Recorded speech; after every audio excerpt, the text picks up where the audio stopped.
Hello my friends and welcome back. Thank you very much for being with me again today. Interesting statement coming from a Ukrainian leader. He's in charge of the president's office. This guy's name is Yermak. Andriy Yermak. He's the head of the president's office, Ukraine's president's office. He's a Jew. He's one of the four. Mihal, right? The prime minister. He's appointed. He's Jew. Then you got Zelensky, no need to mention that. We got Reznikov, the Minister of Defense. And then we got this guy, Andriy Yermak, another one. So there's four guys over there in charge of the Ukrainian nation. Not in charge, dictating what they receive from, what memos they receive from United States of America. The ones really in charge here. All right, so let's see what this weasel is saying. This article comes from Ukrainska Pravda from today, the 20th of October 2022. President's office. Ukraine has already destroyed half of the potential of NATO's main threat, Russia.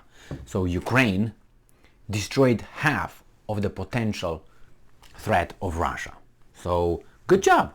But he fails to mention that actually is NATO, if they had this success, they achieved this. They achieved through Ukraine, not Ukraine. Ukraine was just the ones that were dying at the orders and the supplies, weapons and all that, training by those guys. So they're not fighting really for themselves because they should have avoided getting there in the first place.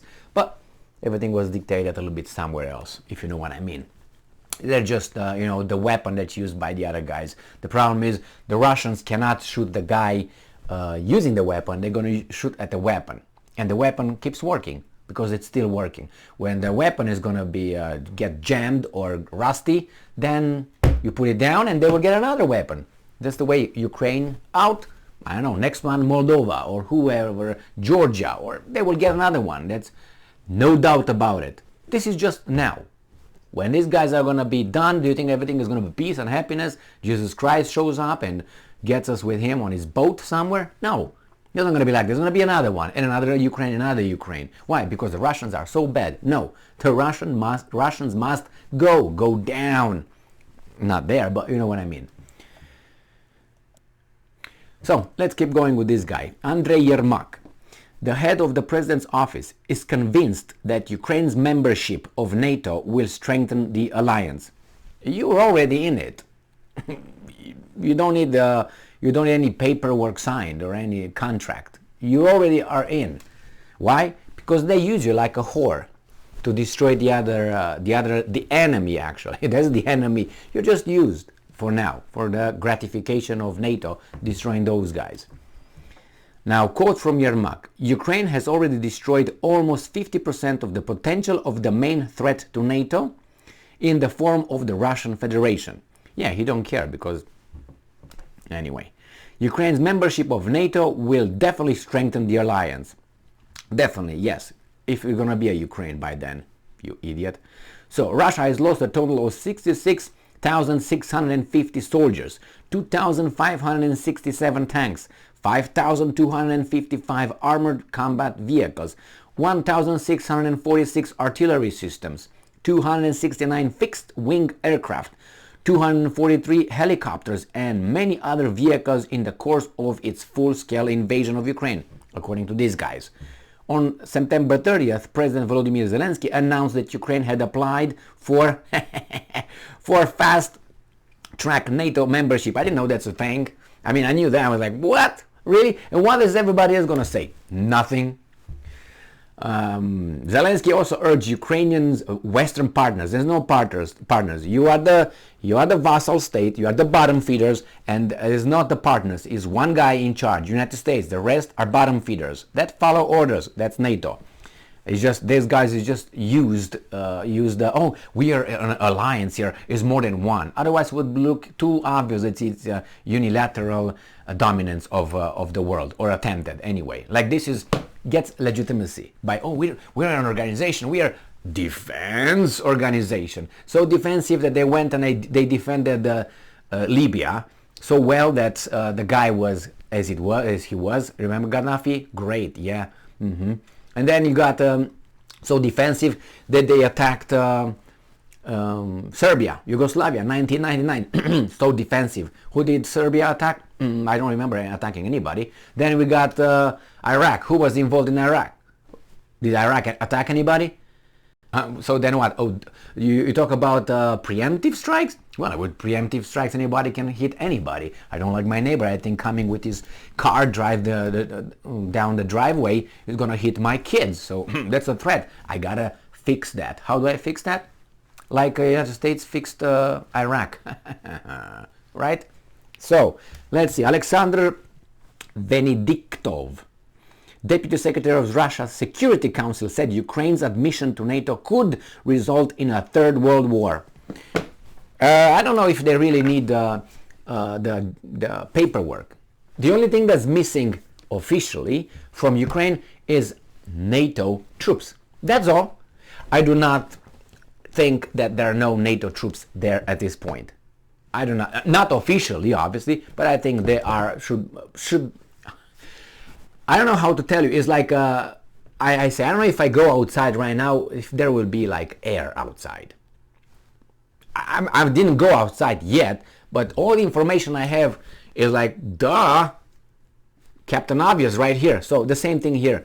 I would be surprised if there's no units of Polish fighters, American fighters, British fighters, German maybe Germans, I don't know, but British, American, Polish, and other little weasels, bottom feeders. I will be very surprised. Not as a volunteer force, no, like commando troops, not really involved in the front line, behind, cleaning up, supporting with this and that. And when they get caught, they're called something else. I would not be surprised at all if the Foreign Legion is there whatsoever. I gotta make some phone calls, but I don't know if I can really get that information from Foreign Legion legionnaires, if you know what I mean.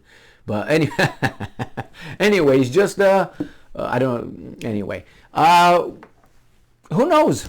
But I would be surprised not to. I'm 99.9% certain. That's how certain I am that foreign fighters are over there as army, not volunteers or mercenaries or crazies. No, not like that.